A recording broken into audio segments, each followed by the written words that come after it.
are diving deep into the tragic stories of 25 famous faces who met their end at the hands of the mob, because the glitz and glamour of fame has always had a seriously dark, gritty underside.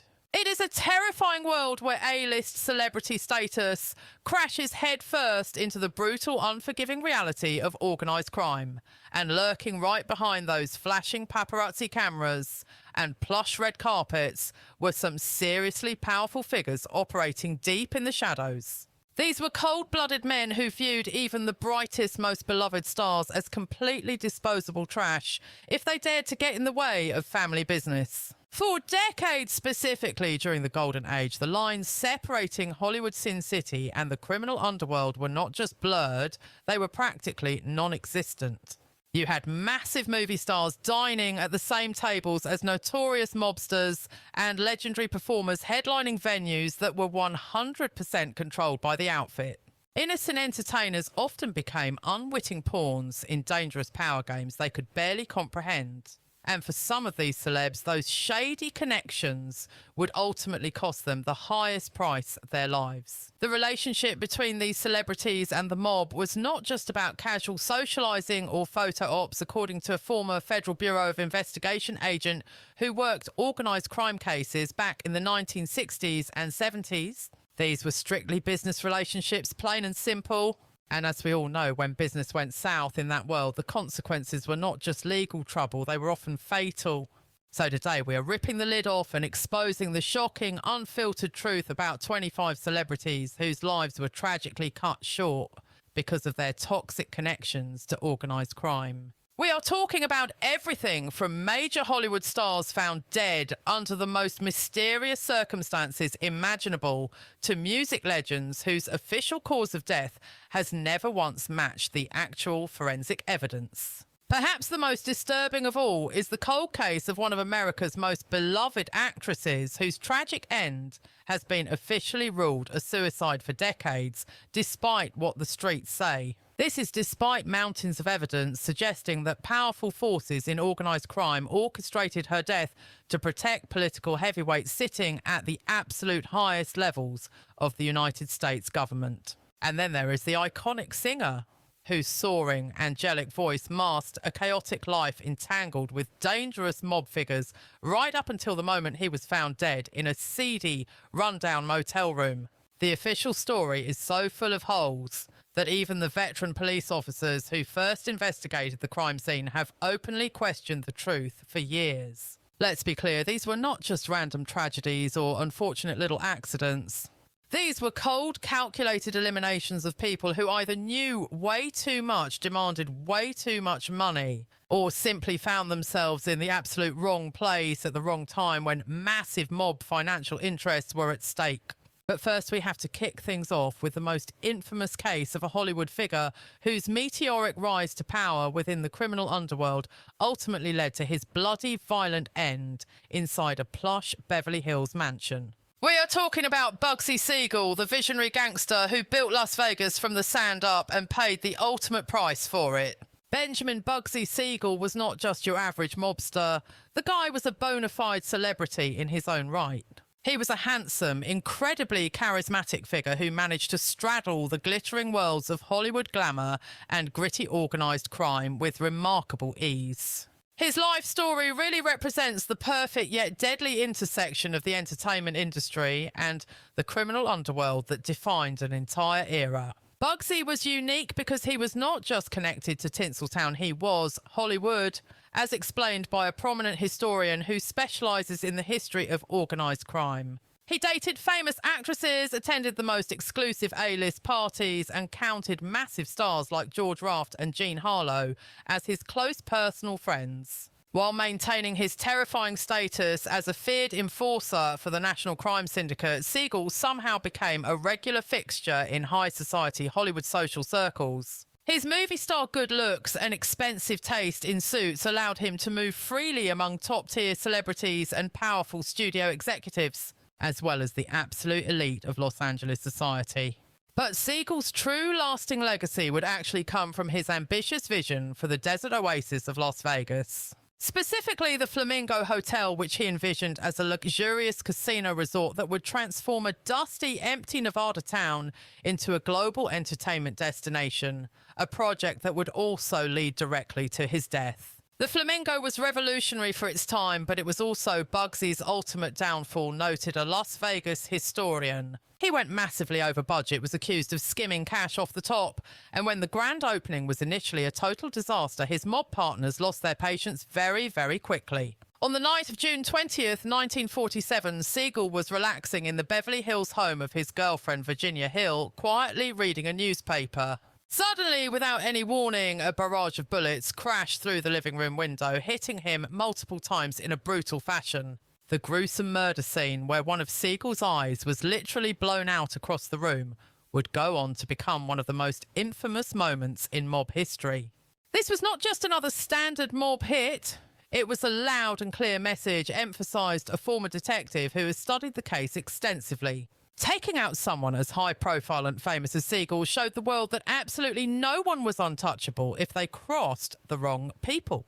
No one was ever officially charged with Siegel's murder, although it is widely believed that his longtime associate and fellow mobster Meyer Lansky either personally ordered or at least approved the hit on his friend. Gruesome photographs of Siegel's bullet-riddled body were splashed across newspapers nationwide, bringing the violent, ugly reality of organised crime right into American living rooms. Siegel's death really marked a major turning point in how the general public viewed the intersection of celebrity culture and serious crime. Here was a man who had achieved a kind of dark, twisted fame, and whose murder was just as public as his extravagant life had been.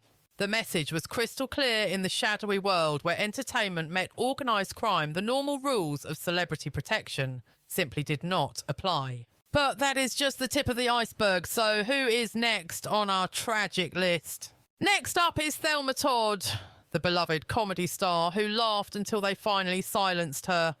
Back in the 1930s, Thelma Todd was easily one of Hollywood's brightest and most promising stars. She was the original ice cream blonde, a stunning comedic powerhouse who held her own alongside titans like the Marx Brothers' Buster Keaton and the legendary duo Laurel and Hardy. With a razor-sharp wit that matched her breathtaking beauty, she didn't just capture hearts, she completely captivated critics and moviegoers across the nation. However, the laughter died out on the morning of December 16, 1935, when Todd's housekeeper stumbled upon a truly horrifying scene. The beloved starlet was discovered lifeless inside her garage, her body slumped heavily over the steering wheel of her chocolate-brown Packard convertible. Authorities quickly labelled it carbon monoxide poisoning, tossing around theories of a tragic accident or a desperate suicide, but Golden Age historians insist the math simply never added up.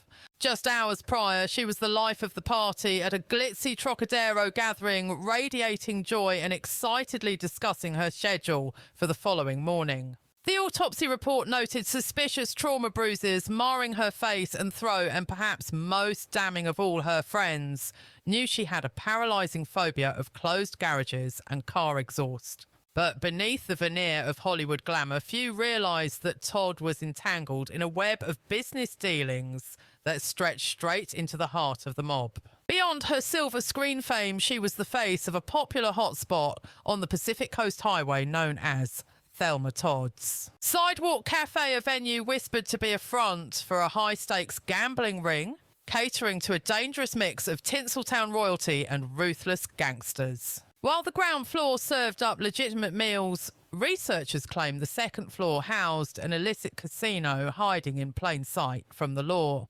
Reports suggest that as the stakes got higher and the crowd got rougher, Todd was becoming increasingly rattled by the shady characters infiltrating her business, sparking a list of potential suspects with plenty of motive to silence her. Fingers were immediately pointed at her controlling business partner and on-again, off-again lover, Roland West. Then there was her ex-husband, Pat DiCicco, a violent man with deep Mafia ties who had a history of mistreating the actress during their tumultuous marriage. However, the theory that refuses to die involves none other than Lucky Luciano, arguably the most notorious crime boss to ever walk American soil. Crime writers believe Luciano was pressuring Todd to let him turn her cafe into a full-blown mob fortress, a demand she bravely and perhaps foolishly rejected. In fact, partygoers claimed they witnessed a heated exchange between the starlet and the mobster just days before she was found dead. The police inquiry that followed was suspiciously brief and superficial, with detectives failing to question critical witnesses who could have blown the case wide open. Physical evidence vanished or was ignored, and the authorities seemed in a frantic rush to slam the book shut on the entire affair.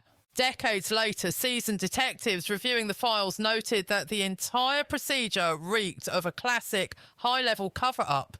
It appears the heavy hand of power, both from the studios and the underworld, steered the narrative to protect some very dangerous individuals. Dead at only 29, Todd's brilliant career was extinguished instantly, leaving behind a haunting legacy of mystery and wasted potential. Now, almost 100 years down the line, true crime experts and historians are convinced that Thelma Todd didn't die by her own hand or by accident, but was the target of a professional mob hit, staged to look like a tragedy. Her story remains one of Tinseltown's grim warnings about the lethal price of mixing show business with the syndicate. Then there is the heartbreaking tale of Sam Cooke, the man whose velvet vocals gifted us masterpieces like A Change Is Gonna Come and You Send Me. He wasn't just a singer, he was a trailblazer who founded his own record label and publishing house, positioning himself as one of the first black artists to seize ownership of his masters in an industry built on exploitation. Tragically, on December 11th, 1964, that golden voice was extinguished forever in a situation that still baffles investigators today. Music journalists who have dug into the archives agree that the official police report simply never passed the smell test. The narrative asks us to accept that one of the most polished, brilliant superstars in American history was gunned down half naked in a cheap Fleabag motel by a night manager claiming she feared for her life. Frankly, that story has more holes in it than Swiss cheese. Police records state that Bertha Franklin, the manager of LA's Hacienda Motel, shot Cooke when he supposedly stormed her office searching for a woman who'd robbed him of his clothes and cash. Franklin swore she fired in self-defense, and the subsequent coroner's inquest quickly ruled it a justifiable homicide, a verdict that Cooke's inner circle immediately rejected as complete nonsense. The woman at the centre of the chaos, Elisa Boyer, was widely suspected of setting him up and was later arrested for prostitution charges. Furthermore, the physical evidence found at the motel scene told a completely different story than the one in the police report. Most disturbingly, Cooke's corpse displayed brutal injuries indicating a savage beating that far exceeded a brief scuffle with a motel manager. The darker truth often left out involves Cooke's strained relationship with the Mafia bosses who held a stranglehold on the music business back then, according to experts who track the mob's history in entertainment. By trying to cut the strings and gain financial independence, Cooke likely painted a giant target on his own back. During the early 60s, wise guys had their hands in everything from booking agents to record distribution and the nightclubs themselves. As Cooke's star rose and he began flexing his independence, even refusing to perform at segregated venues, he became a problem for the powers that be.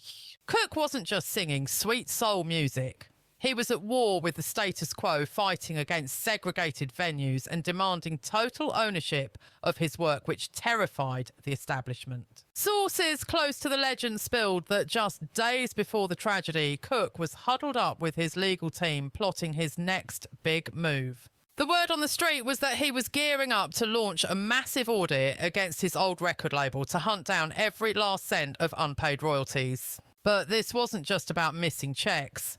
Digging into those books likely would have exposed a tangled web of money trails leading straight to organised crime figures. To make matters even more volatile, Cooke had just put a target on his back by inking a massive deal with RCA that gave him ownership of his masters, something that absolutely infuriated the old guard. That bold power move effectively sliced out the shady middlemen and their mafia connections, stopping them from dipping their hands into his pockets like they had for years. According to biographers who have dedicated years to this cold case, that chaotic motel shooting was just too convenient. It was the perfect cover story. Picture it a successful black man caught in a scandalous situation at a cheap rundown motel. It was a scenario tailor-made to ruin a reputation. It fed right into the ugly stereotypes of the time, handing the public a story that most people wouldn't dare question, especially in the racially charged atmosphere of 1964. Now, while we have never found a smoking gun linking the mob directly to the trigger, the financial motive was massive and the circumstances were incredibly suspicious. Combined with Cook's fierce drive for independence, it has led plenty of folks to conclude that this was never a simple case of self-defense gone wrong. Instead, it looks a whole lot like a professional hit executed to wipe out a brilliant artist who had become way too powerful and dangerous. He was threatening the invisible hand that had controlled the music business from the shadows for decades, and they weren't about to let that happen. Now let's switch gears to the biggest mystery of them all, Marilyn Monroe. This isn't just a tragedy, it is the mother of all celebrity conspiracies. Back in the 1950s, Marilyn wasn't just a star, she was the star-defining Hollywood glamour and captivating the globe with blockbusters like Gentlemen Prefer Blondes and Some Like It Hot. With that signature platinum hair, the breathless voice and those killer curves, she cemented her status as the ultimate sex symbol of the 20th century. But strip away the glitz and the red carpets, and you find a vulnerable woman trapped in a shark tank caught in a lethal web of powerful men that likely suffocated her in the end. The world stopped on August 5th, 1962, when Monroe was discovered lifeless in her Brentwood home, found naked and face down on her bed in a scene that still haunts Hollywood. The authorities were quick to slap a label on it, ruling it a probable suicide caused by acute barbiturate poisoning. But from the second the headlines hit the stands, people smelled a rat, and decades later, detectives reviewing the files have insisted the crime scene looked blatantly staged. Reports suggest the room had been sanitized, literally cleaned up before the cops were even allowed through the front door. Critical evidence vanished into thin air, and the timeline is a total mess. The gap between when they found her and when they dialed 911 has never added up. What really turns the heat up on this cold case is Marilyn's dangerous proximity to two massive power centres, the Kennedy political machine and the organised crime underworld. Rumour has it that in her final months she was tangled up in steamy affairs with not just one but two Kennedys, starting with President John F. Kennedy himself. And if that wasn't enough, she was allegedly seeing his brother, Attorney General Robert Kennedy, too. But don't get it twisted, this wasn't just about romance. Historians diving into Hollywood's dark underbelly believe the real danger wasn't the affairs, it was the secrets she was privy to. Marilyn wasn't just a pretty face. She was taking notes, keeping detailed diaries, and reportedly even recording private conversations. She effectively became a walking vault of classified intel, knowing everything from nuclear strategies to the dirty laundry regarding the Kennedys' complex dealings with the Mafia. Speaking of the mob, that connection ran deep, largely through Frank Sinatra, the man who supposedly introduced Marilyn to the Kennedy boys in the first place. Old Blue Eyes himself was tight with heavy hitters like Chicago mob boss Sam Giancana and other scary figures from the criminal underworld. This set the stage for a deadly triangle of power, politics and crime, with Marilyn stuck right in the crossfire. The theory that keeps serious investigators up at night is simple. Marilyn had become a massive liability to way too many powerful people. Word is she was heartbroken and threatening to blow the lid off her relationships with the Kennedys, going public with everything. A press conference like that wouldn't just expose a few scandals, it could have toppled the presidency by revealing the administration's backroom dealings with the mob. So the prevailing theory goes that her death was a professional hit, staged to look like a tragic suicide carried out by mob associates. These guys were likely doing the dirty work for political giants who simply couldn't afford the nuclear explosion of scandal she was about to detonate. Former FBI agents have even claimed that despite official denials, Bobby Kennedy was actually in Los Angeles that very night. Witness statements and buried phone records allegedly place him at Marilyn's house just hours before she took her last breath. And his sudden frantic exit from the city right after that has never been explained to anyone's satisfaction. The official investigation was a joke, frankly. It was notably sloppy, with reports indicating that a full comprehensive autopsy was never even performed. Crucial pieces of the puzzle, like her private diary and phone logs, mysteriously walked away, and then there is the toxicology report to consider. It showed levels of barbiturates so astronomically high that it is medically impossible for her to have swallowed that many pills without passing out first. She would have been unconscious long before she could ingest enough to reach that lethal concentration found in her system, which goes way beyond simple negligence. Forensic experts who have re-examined the data assert that this screams cover-up orchestrated at the absolutely highest levels of power. Every single protocol in the book for handling a suspicious death investigation was either totally botched or completely ignored by the authorities. Fast forward more than 60 years and the official book still lists Monroe's passing as a probable suicide. However, the deadly cocktail of Tinseltown fame, high-stakes politics and mafia ties surrounding her final days keeps fueling the theory that one of the world's biggest icons was taken out because she knew where the bodies were buried. Let's talk about Johnny Stompanato, the muscle who met a grisly end inside a glamorous Hollywood boudoir. Unlike most of the heavy hitters on our list, Johnny Stompanato wasn't the one with his name on the marquee. He was the mobster who got a little too cozy with the talent. As the right-hand man and enforcer for the infamous Los Angeles kingpin, Mickey Cohen Stompanato's resume was built on breaking bones and intimidation tactics. But it was his chaotic, high-voltage romance with screen siren Lana Turner that eventually led to him bleeding out on the floor in one of the biggest scandals to ever hit the industry. Stompanato was the textbook definition of a wise guy obsessed with the glitz of the silver screen. Noted a historian who tracks the industry's darkest secrets. He chased after actresses like it was a sport, and when he hooked up with Lana Turner in 1957, he essentially won the lottery landing a genuine A-list superstar. But that dream romance turned into a nightmare almost immediately. Turner later confessed that Stompanato was a monster behind closed doors, threatening to carve up her face and hurt her daughter if she ever tried to walk away. Even with all her money and box office power, Turner was stuck in that terrifying cycle of violence and apologies, a trap familiar to domestic abuse survivors, but absolutely earth-shattering to the public when it involved a movie goddess. The powder keg finally exploded on the night of April 4th, 1958. Stompanato stormed into Turner's Beverly Hills mansion and a screaming match kicked off that shook the walls. According to what was said in court, when the gangster vowed to disfigure Turner and kill her child, 14-year-old Cheryl Crane grabbed a kitchen knife and took matters into her own hands. The enforcer took a blade to the gut and died right there on the carpet of Turner's master bedroom. This wasn't a contract hit in the traditional sense a crime expert pointed out. But it was a perfect bloody example of how deep the mob had sunk its claws into Hollywood's elite, creating a toxic environment where real-world violence could spark at the drop of a hat. The investigation and the coroner's inquest that followed turned into a media circus that made movie premieres look like small potatoes. The entire country was glued to the radio as Turner wept on the stand, detailing the horrors of living with Stompanato. In the end, the jury bought it, ruling the killing as justifiable homicide because young Cheryl was protecting her mom, but the drama didn't stop when the gavel came down. Mickey Cohen Stompanato's boss was absolutely livid about his man getting taken out and didn't believe the official story for a second. Rumour has it Cohen was convinced Lana pulled the trigger herself and let her daughter take the rap, knowing a juvenile would get a slap on the wrist compared to an adult. An old associate of the gangster revealed that Cohen started making veiled threats against Turner the moment the verdict was read. He was screaming to anyone who would listen that the whole thing was a massive cover-up engineered by studio suits to save their golden goose from prison.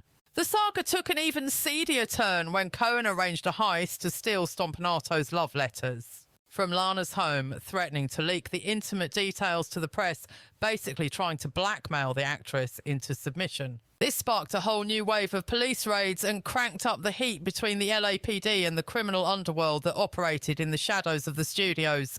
The Stompanato killing ripped the mask off the industry, exposing the dangerous intersection of celebrity worship and organised crime. In a way that nobody could pretend to ignore, observed a sociologist specialising in pop culture crime. It was a wake-up call that even in the dreamy, glossy world of Hollywood, brutal violence and mob connections were lurking just beneath the surface.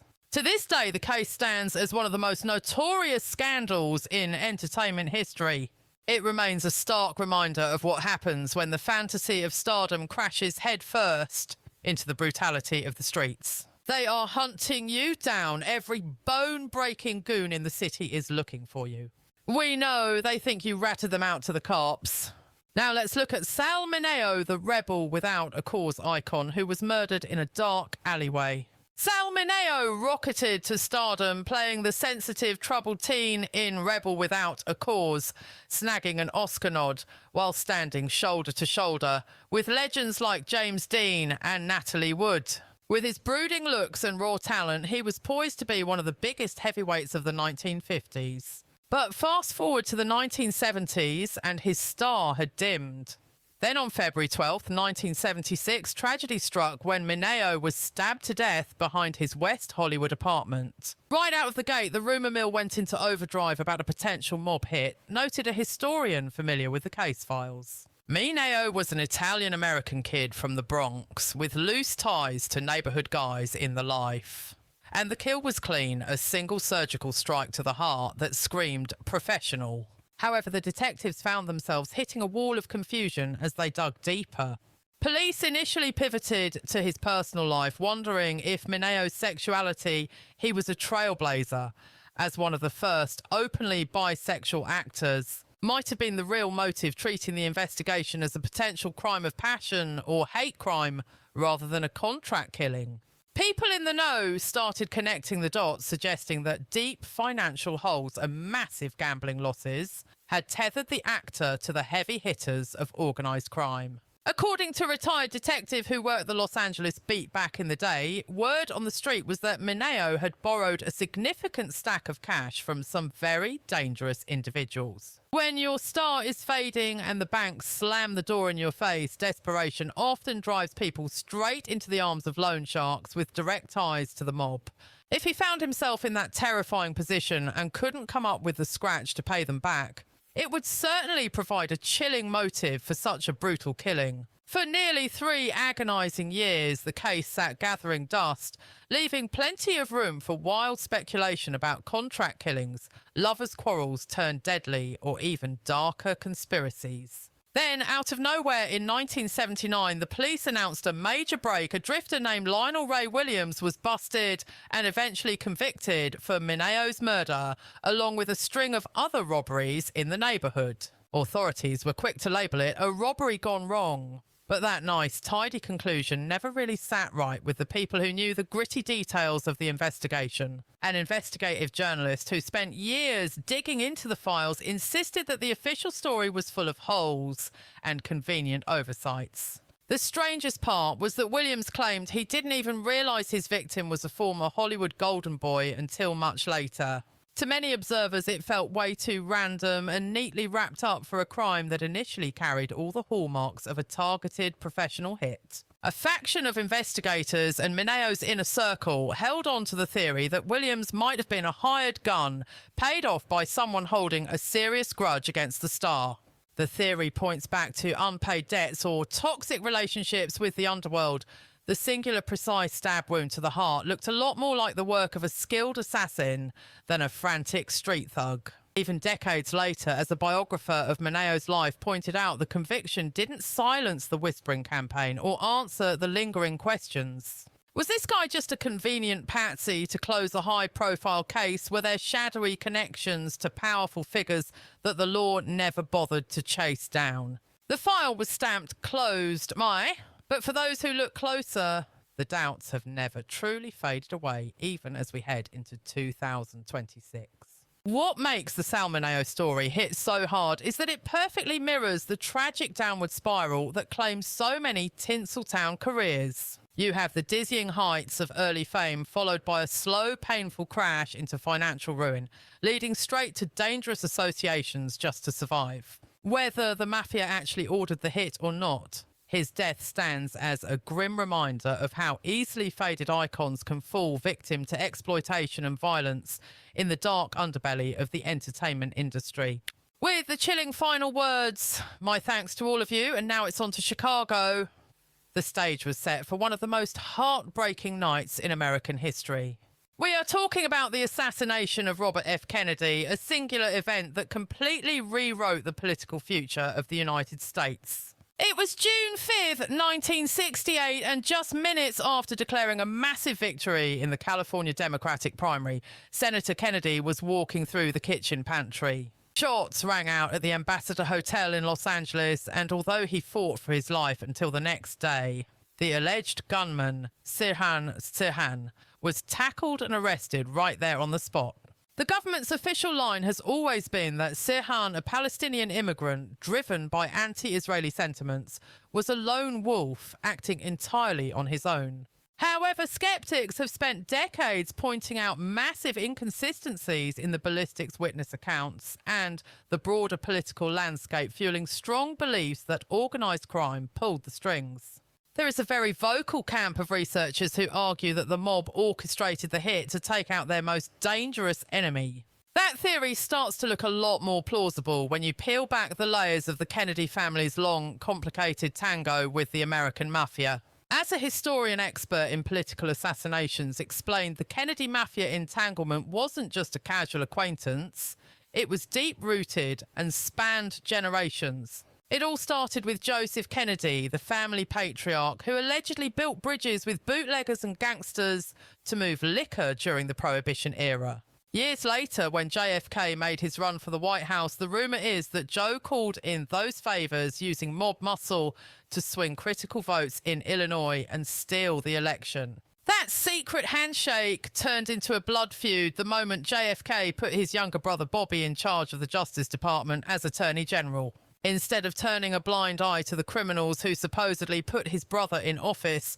Robert Kennedy went on the warpath, launching the most aggressive crackdown on organised crime the country had ever seen. He went headhunting for the biggest bosses in the game, putting targets on the backs of legends like Sam Giancana, Carlos Marcello and Santo Trafficante. A former official from the Justice Department noted that RFK's crusade wasn't just business, it was a personal vendetta to wipe the mob off the map.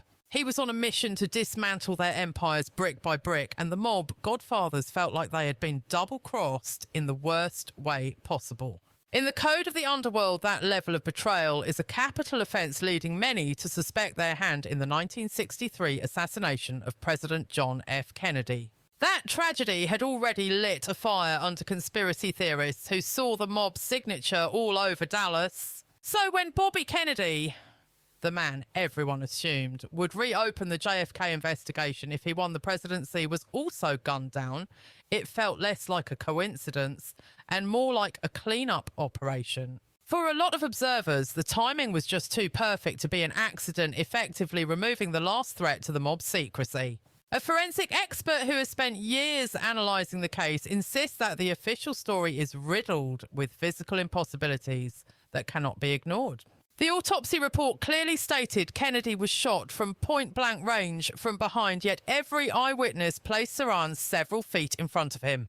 Furthermore, audio analysis suggests more shots were fired that night than Sirhan's cheap revolver could actually hold. This has led to credible reports of a second gunman in the pantry, with fingers pointing toward a security guard who had known ties to the mob. Thane Eugene Caesar, a security guard on duty who was standing directly behind RFK when the shooting started, admitted to drawing his weapon. Despite being in the exact spot where the fatal bullet originated, he was never properly grilled by the police, and his weapon was disposed of before it could be tested. Over the years, multiple researchers have alleged that Caesar was connected to organised crime figures, making him the prime suspect for the actual fatal shot. The perfect psyop scenario is how one criminal psychologist, deeply familiar with the twisted details of the case, described it. It really looks like Sirhan was operating in some kind of trance, a hypnotic or dissociative haze during the shooting, and to this day, he swears he has zero recollection of ever pulling that trigger. You have to ask, was he just a programmed patsy sent there to cause a scene and draw eyes, while the real professional assassin took the shots that actually mattered? adding fuel to the conspiracy fire. Crucial pieces of evidence like ceiling tiles riddled with bullet holes that would have proven a second gunman existed somehow vanished into thin air while in police custody. From day one, investigators had tunnel vision, locking in on Sirhan and barely lifting a finger to look into other possibilities or potential accomplices lurking in the shadows. If your goal was to stop another Kennedy from taking the White House and risking him tearing open his brother's assassination files, this was the absolute perfect operation, claimed a former intelligence officer who has spent years dissecting the tragedies of both Kennedy brothers. It is simple spark, total chaos, with a shooter who looks foreign and has a motive you can sell on the evening news. All while the actual hitman melts away into the crowd during the panic. Even though the history books still label Sirhan as a lone wolf. The mix of motive-perfect timing and sketchy missing evidence keeps the theory of mob involvement in RFK's death very much alive. It is just another bloody chapter in the grim story of how organised crime and American political power are way too comfortable in bed together. Nobody in this country respects what is weak. That brings us to Jimmy Hoffa, the legendary union boss who literally disappeared off the face of the earth. On July 30th, 1975, Hoffa headed out for a sit-down with mob heavyweights Anthony Provenzano and Anthony Giacalone at the Marchus Red Fox restaurant in Bloomfield Township, Michigan. And that was it. He was never seen by human eyes again. The vanishing of the former Teamsters Union president stands as one of America's greatest unsolved mysteries and the ultimate proof that organised crime can make a person completely evaporate. Hoffa might not have been a movie star, but make no mistake, he was a household name. Noted a Labour historian who has tracked the rise and fall of the Teamsters. Between his immense power, his ruthless tactics, and his highly publicised feuds with Robert Kennedy, he had achieved a level of fame that rivaled the biggest Hollywood celebrities of his time. Hoffa's entanglements with the mob were deep, complicated, and went back a long way. As he was building the Teamsters into a juggernaut in the 1950s and 60s, he cut deals with mob figures to help him lock down ports, trucking lanes, and warehouses. In exchange, the Mafia got the keys to the Teamsters' massive pension fund, treating it like their personal piggy bank to finance Las Vegas casinos and other shady ventures. It was a beautiful friendship where everyone got rich until the dynamic shifted, explained a retired FBI agent who spent his career chasing wise guys from that era.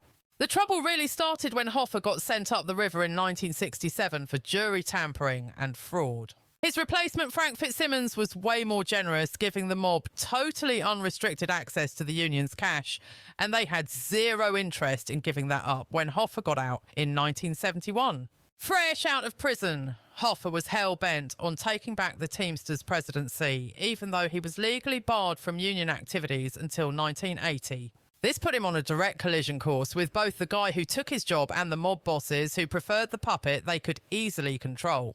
Hoffa thought his history and street cred with these guys would keep him safe, said a former Teamster insider who knew him personally. But he severely miscalculated just how much the power structure had shifted while he was sitting in a cell. To the mob, he wasn't an ally anymore. He was a liability, a loose cannon threatening to blow up a very lucrative setup. On the day he vanished, Hoffa told his wife he was meeting Tony Pro and Giacalone to bury the hatchet, though both men would later produce rock-solid alibis for that afternoon. Witnesses spotted Hoffa in the restaurant parking lot, pacing around like he was waiting for someone before hopping into a maroon car with several unidentified men.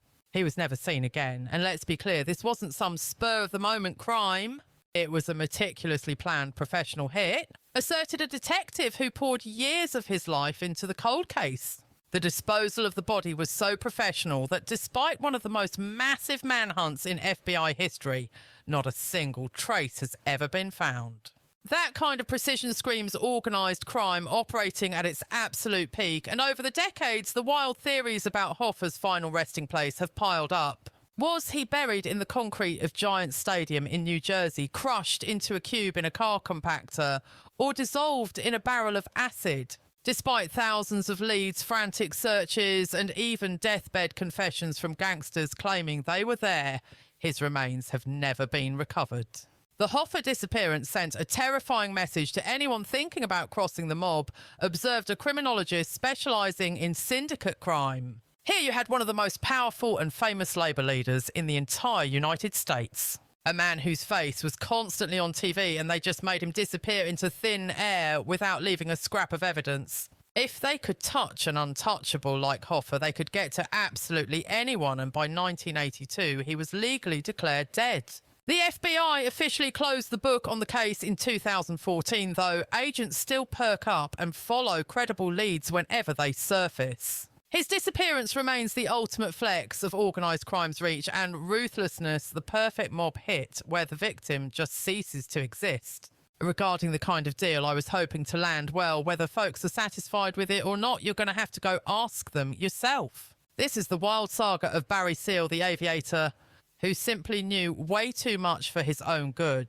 Now, Barry Seal wasn't your typical Hollywood A-lister walking the red carpet, but his life was so insanely dramatic that it eventually turned into a major blockbuster flick headlined by none other than Tom Cruise. Starting out as a totally gifted young pilot flying commercial jets for TWA, Seal made a massive career pivot, transforming himself into arguably the single most significant drug smuggler in the entire history of the United States. We are talking about a guy whose daily grind connected the CIA, the ruthless Colombian cartels, and the absolute highest corridors of power within the US government. Seal was sitting right in the middle of a perfect storm involving spy games, international narcotics trafficking, and messy political scandals, according to a historian who's an expert on these covert ops. But you have to understand, he wasn't just some run-of-the-mill smuggler hauling packages.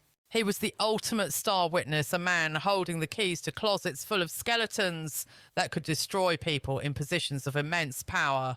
Back in the early 1980s, Seal was piloting mission after mission, flooding the United States with cocaine straight from Colombia, mostly using airstrips in Arkansas and Louisiana as his personal gateways. What made his situation so unique and dangerous was that he was playing all sides, working for the Drug Enforcement Administration, the DEA, while allegedly running ops for the CIA, spinning a tangled web of loyalty and double crosses. At the absolute height of his game report suggests Seal was responsible for smuggling anywhere from $3 to $5 billion worth of product onto American soil. At least that is the take from a former DEA agent who knew the ins and outs of the investigation. But when the law finally caught up with him, Seal flipped the script and turned informant, handing over explosive evidence linking the Medellin cartel directly to the Sandinista government down in Nicaragua. This was exactly the kind of dirt the Reagan administration needed to push their political agenda in Central America at the time. Seal's undercover work reached a fever pitch during a daring sting operation where he flew his massive C-123 cargo plane straight into Nicaragua, snapping surveillance photos of Sandinista officials actually helping load cocaine onto his bird. These scandalous photos, which allegedly captured top-tier Sandinista brass hanging out with Pablo Escobar, were leaked to the Washington Times and later showcased by President Reagan on national TV to drum up support for the Contras. But let's be real, that public exposure was basically signing Seal's death warrant, claimed an investigative journalist who spent years digging into the gritty details of this case. The second his cover was blown on the world stage, he was a walking target. The cartel simply couldn't let a guy with that much inside info keep breathing, especially after he burned them so publicly. Yet despite the flashing neon warning signs, Seal got shockingly little protection from the very government agencies he had risked his neck to help. In a twist that still baffles people, a federal judge ordered him, as part of a plea deal, to do community service at a Salvation Army centre down in Baton Rouge, Louisiana, a totally predictable routine that left him sitting wide open for anyone looking to take him out. On February 19th, 1986, Seal was just sitting in his white Cadillac outside that facility when a hit squad rolled up and unleashed a hail of machine gun fire, ending his life in a split second. Authorities wasted no time tracing the hit back to the Medellin cartel, and eventually several Colombian hitmen went down for the crime. But rumours persist that this wasn't just your standard cartel revenge. It was a clean-up job that a lot of powerful folks found incredibly convenient, suggested a former intelligence officer who was deep in the mix of Central American operations during that era. Seal was sitting on secrets about CIA involvement in drug running, illegal weapons shipments and shady political ties. That could have triggered massive government toppling scandals if the whole truth ever came out. The timing of his assassination, right as the Iran-Contra mess was starting to unravel, has led tons of researchers to wonder if certain US officials were perfectly fine letting the cartel wipe out a potential witness who knew way too much about government hands in the cookie jar. Seal's wild ride really shows how organised crime had levelled up by the 1980s, observed a criminologist who studies the drug underworld. This wasn't the old-school American mafia playing by the old rules anymore. This was the era of international mega cartels with billions in the bank military-grade hardware and deep connections to governments all over the globe. When these guys wanted someone gone, it didn't matter how famous or high-profile the target was. They got to them. Seal's life and violent end later inspired the 2017 movie American Made, bringing his insane story to the masses and sparking new debates about who really benefited from his silence. Now let's switch gears to George Machine Gun Kelly the gangster the feds finally managed to bring down. George Machine Gun Kelly wasn't a movie star or a chart-topping singer, but back in the Prohibition days, gangsters like him achieved a level of celebrity fame that rivaled any Hollywood icon. Kelly rose to become one of America's most notorious outlaws, famous for his skills with a Thompson submachine gun and his role in the headline-grabbing kidnapping of oil tycoon Charles Urschel in 1933. Kelly really represents a pivotal moment in the history of American crime, noted a historian who specialises in the Prohibition era. He was part of that major shift from local bad guys to nationally recognised celebrity criminals, whose every move was devoured by the public through breathless newspaper articles and dramatic radio updates. Born George Barnes in 1895, he earned that menacing nickname from his favourite toy, even though history suggests he actually rarely pulled the trigger on his Thompson submachine gun. Instead, the reputation of the fearsome weapon often did the work for him. The machine gun moniker wasn't even his idea. It was largely cooked up by his ambitious wife, Catherine, who was basically the PR genius of their criminal enterprise. A crime historian explained that Catherine Kelly was the real brains behind the operation, pulling the strings on much of his law-breaking career. She was the one managing his trajectory, pushing him toward headline-grabbing felonies and meticulously crafting that terrifying gangster brand. She totally got it. She knew that in the gritty underworld, having a notorious reputation was just as lethal and valuable as having a heavy arsenal.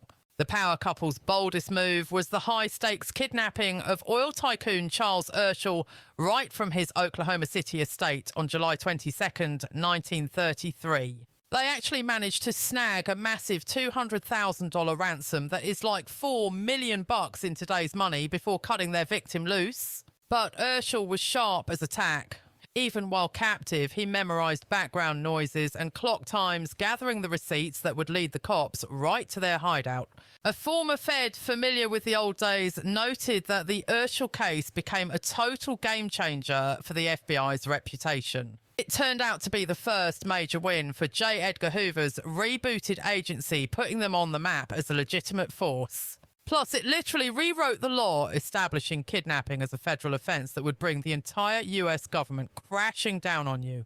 The manhunt for Kelly went viral nationwide, with his mugshot plastered on wanted posters and splashing across newspapers from coast to coast. When the feds finally trapped him in Memphis, Tennessee on September 26, 1933, the tough guy reportedly crumbled, screaming, "Don't shoot, G-men! Don't shoot!" He begged, completely losing his cool in the face of capture. That phrase, G-men, short for government men, instantly stuck, entering the American slang dictionary as the permanent nickname for FBI agents. A pop culture historian noted that this single moment flipped the script, turning Kelly from just another thug into a legitimate cultural icon. His surrender gave us a legendary catchphrase and helped spin the narrative of the FBI as these heroic crime fighters taking down the mob. Kelly's arrest trial and eventual conviction were a massive PR victory in the federal government's war on organised crime syndicates. He got slapped with a life sentence bouncing between the Rock at Alcatraz and Leavenworth before finally checking out from a heart attack in 1954. A criminologist explained that even though Kelly didn't go out in a blaze of glory, his story highlights how the celebrity gangster phenomenon warped American culture. These guys weren't seen as just crooks. They were public enemies whose downfall was celebrated like a national holiday. They achieved this twisted form of stardom that still has people obsessed with their stories decades later. The saga of Machine Gun Kelly is a perfect reminder of how organised crime figures became household names during the hard times of Prohibition and the Depression, reaching a level of infamy that rivaled actual movie stars. It permanently altered the American psyche, blurring the lines between famed criminal behaviour and the justice system. Where were they hit head and body? That was the grisly end for Paul Castellano, the mob boss, executed right on a Manhattan sidewalk. Paul Castellano wasn't your typical fame-chasing celebrity, but as the godfather of the Gambino crime family. The biggest and baddest mafia outfit in the nation, he held power that reached deep into legit corporations, unions and showbiz. His shocking assassination on December 16th, 1985 was a watershed moment in mob history, masterminded by the one guy who craved the spotlight more than any gangster before him, John Gotti. Castellano was old-school corporate mafia private, all business, preferring to infiltrate legitimate markets rather than run street hustles, according to an ex-FBI agent. He carried himself more like a Fortune 500 CEO than a racketeer, which was exactly the image he wanted to project. Reigning over the Gambino family from 1976 to 85, Castellano was dubbed the Howard Hughes of the mob, running things from a Staten Island mansion that looked just like the White House. He presided over a massive criminal empire with fingers in every pie, involving everything from major construction projects and commercial garbage disposal to meat distribution and labor unions industries that basically kept New York running every single day. Through the unions, Castellano had a stranglehold on the entertainment world, leveraging the family's control over legitimate businesses that served productions, plus heavy influence over the city's hottest nightclubs and venues, a mob historian noted. The A-list stars might not have known him personally, but his organisation pulled the strings on so many aspects of the entertainment scene in New York. However, by the mid-80s, the wheels were coming off. Castellano had lost the locker room, alienating key capos, the captains, within his own crew. His obsession with white-collar scams over traditional street rackets, combined with his perceived snobbery and scandalous rumours about an affair with his Colombian maid, completely eroded any respect for his leadership. Most crucially, the ambitious underboss John Gotti saw his chance to make a power move. Gotti was everything Castellano wasn't. He was flashy, media-obsessed, comfortable with violence, and absolutely lived for the drama, said a journalist who covered the mob back then. He realised that in modern America, being a Don could make you a celebrity in your own right, and he wasn't going to let that opportunity slip. On a freezing December evening in 1985, as it was a bitterly cold night back in December of 1985, right in the thick of the holiday season, when Paul Castellano and his right-hand man, Thomas Bellotti, pulled up to Spark Steakhouse in the heart of Midtown for what they thought was a power dinner, only to walk straight into a trap sprung by assassins decked out in matching trench coats and iconic Russian fur hats. The hit squad didn't hesitate for a second, unleashing a barrage of bullets at point-blank range that tore through the evening air. When the smoke cleared, both mobsters were left dead on the concrete marking, one of the most brazen and public executions in the entire history of the American Mafia. According to crime experts, this was way more than just a gangland slaying. It was absolute theatre designed to send a message that could not be ignored. John Gotti could have quietly taken Castellano out anywhere, but he deliberately picked a packed Manhattan street during the height of the Christmas rush because he wanted the whole world to watch him violently snatch the crown. That massive gamble paid off big time, handing Gotti the keys to the Gambino crime family and instantly crowning him as the most famous gangster in the United States. He earned the nickname the Dapper Don thanks to his $2,000 custom suits, that undeniable movie star swagger, and his uncanny ability to beat rap after rap in court. All that flash turned a ruthless criminal into a massive tabloid sensation and, believe it or not, a twisted kind of folk hero to plenty of everyday New Yorkers. Historians point to Castellano's bloody end as the exact moment the mob stopped being a secret society and fully crashed into the age of modern celebrity culture. With Gotti calling the shots, the organisation stopped hiding in the shadows and actually started hugging the spotlight, playing to the cameras like A-list Hollywood stars. The old school rules about moving in silence were tossed out the window, replaced by a flashy new model where being notorious was just another way to flex your power. This total flip in the script had huge consequences for how the underworld operated and completely warped how the public perceived these guys. But living life on the front page comes with a heavy price tag, and the intense media circus that followed Gotti everywhere eventually helped the law bring him down. FBI bugs captured hours of damaging conversations that finally gave the feds the ammo they needed to nail him with a conviction in 1992. Yet that wild collision of high crimes and celebrity status that he pioneered continues to shape exactly how we look at the Mafia in pop culture today.